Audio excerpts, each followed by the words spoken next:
Dans le deuil, il y a déjà le chagrin de la séparation et de l'absence, mais ce qu'on ne voit pas venir, c'est la souffrance des silences qui vont suivre. Après le décès de ton animal, tu as peut-être entendu des mots et des phrases qui t'ont profondément blessé. Ça pouvait être un regard aussi, une gêne, une personne qui change de conversation ou qui tourne les talons au boulot.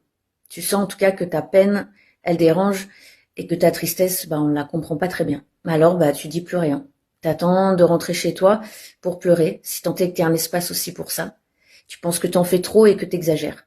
Alors que l'absence de ton compagnon t'a vraiment arraché le cœur. T'as perdu tous tes repères, tu comprends pas ce qui t'arrive et t'as le sentiment que tu pourras jamais te relever.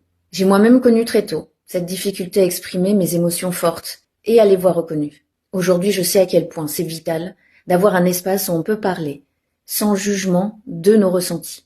C'est pour ça que je travaille chaque jour à créer de tels lieux, pour que tu puisses déposer ton fardeau, pour que tu t'autorises à parler de ton animal, pour que tu t'autorises à accepter tes émotions sans les juger, pour que tu t'autorises à pleurer et à dire tout ce que tu as sur le cœur, pour ensuite retrouver progressivement, à ton rythme, un quotidien un peu plus doux.